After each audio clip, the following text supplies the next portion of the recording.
and welcome to At Rochelle Rogers, YouTube channel where we discuss news topics and events, celebrity or otherwise, and we look at it through two different lenses. One lens through a physical lens, and the other is through a spiritual lens.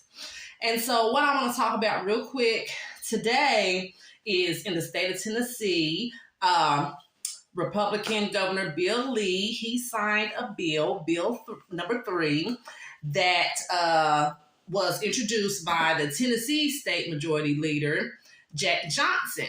And what this bill says is that it will be illegal to have drag shows in public spaces, places where children might be able to see them. And so they can't be within like 1,000 feet of schools, public parks, places of worship.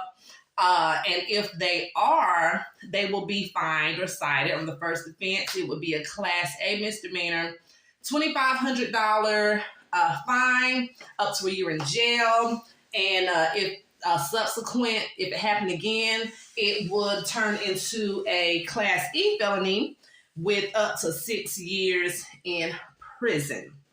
Now, the reason Jack Johnson, Senate Majority Leader Jack Johnson, said that we need this bill, or that Tennessee needs this bill, is because drag shows are sexual in nature, and we don't need to expose the kids.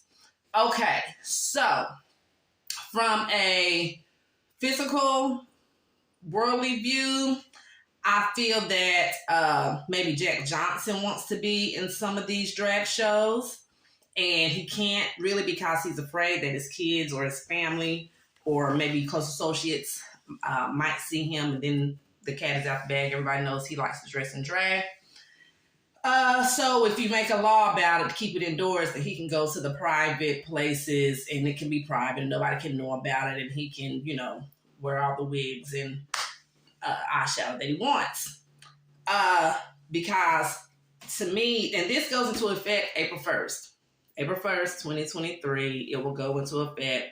And I just think we have more important things to worry about. Why are drag shows on your brain? Why are you so worried about a drag show that you introduced a bill to have legal consequences for basically entertainment? Drag shows, it's a show, it's entertainment. I've been to a couple myself, had a great time.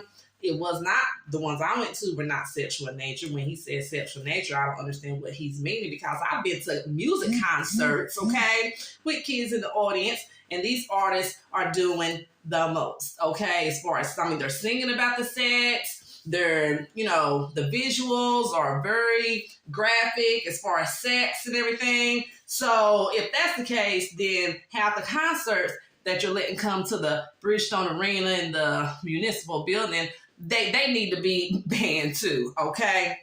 So my personal opinion, he wants to be in one, so that's why he's taking the time out to do this, when there's so many other important things that could help people's day-to-day life, like a drag show. What is that gonna, getting rid of a drag show, how is that improving anybody's day-to-day life, okay? I don't know. So that is my physical take on it. He really wants to be in one, and so this is his way of making sure that he can do it and not let anybody know that he wants to dress in drag. Now, the spiritual side of it, looking at it through a spiritual lens, control. You want to control people's everyday, day-to-day activities. Because, and when I say they, I mean like, the devil, who I refer to as the enemy. We already know the enemy is after our children. And we already know that whatever reason these lawmakers and so forth give us as to why they're doing something is not really the real reason. It might be a little part of why, but that's not why. The real reason is something that they're not going to tell us, okay?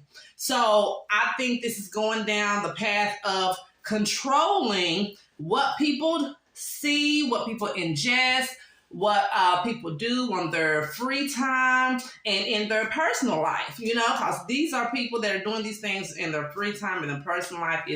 For some it's a hobby. Everybody dresses in drag is not trans or gay or whatever. Some people just really do it for the entertainment aspect of it and just for the performance aspect of it, because it is a performance.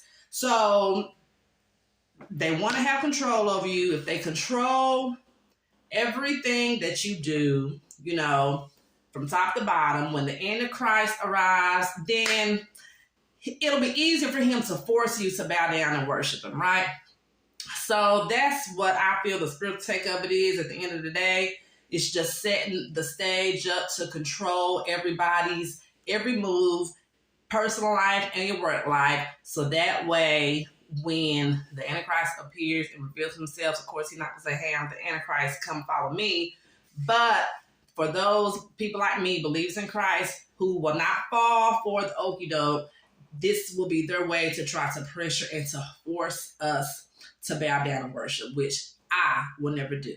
So that's what I have for today. And I hope to see you on the next time. And like I said, just be careful out there.